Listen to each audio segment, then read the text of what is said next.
You know what's crazy? The world keeps talking about Africa like it's some developing continent trying to make ends meet or whatever.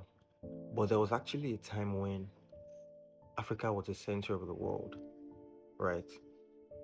We're not the victims. Africans were not followers. They were not subservient, living from hand to mouth. Africa was actually the center of global trade. Africa was the center of global trade, of culture, of knowledge. Those people, they didn't come to Africa to come and help Africa or to come and save Africa. They actually came to learn. They came to learn from Africa. They came to trade with Africa. So that's the first thing you have to understand, that the Africa is still today, that was not how it was. Long before they knew what the map was, there were golden highways in Africa.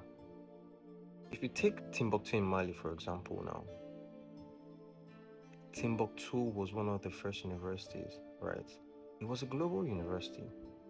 Scholars, poets came from far out to study in Timbuktu. They came to study medicine, law. They already found out the things that the white scientists or scholars later called the Renaissance ideas. In Africa, they already knew those things. But then when they found out, like they always do, right? Then they started calling the Renaissance ideas. And the currency that moved all these things, right, was the African gold. When they traded with Africans, they traded with the African gold. It was on our terms. I mean, obviously, because gold is found in many places in Africa, right? It was the African gold. But then, along the way, something changed. And we're going to talk about that. Something changed along the way.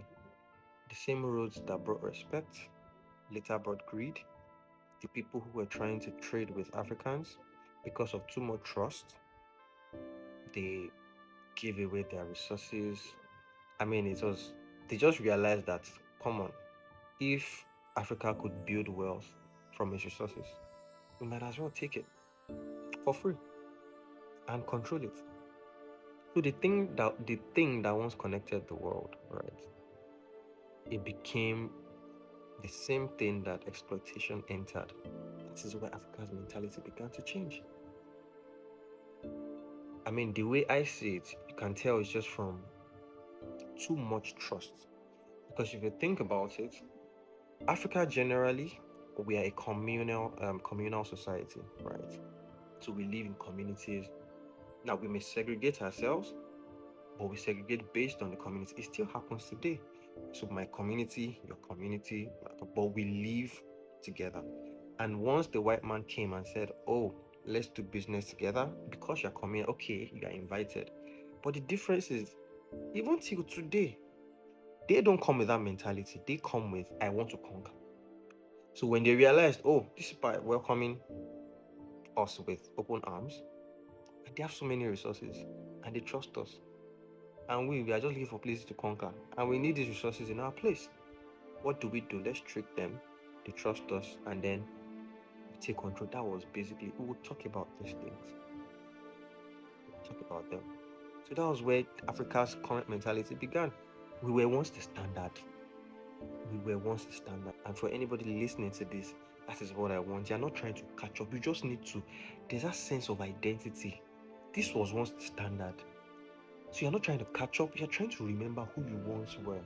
It's like someone whose memory has been wiped, and then somebody needs to jolt them back to life. So as we continue, we'll unwrap all these things, and then we'll learn from there.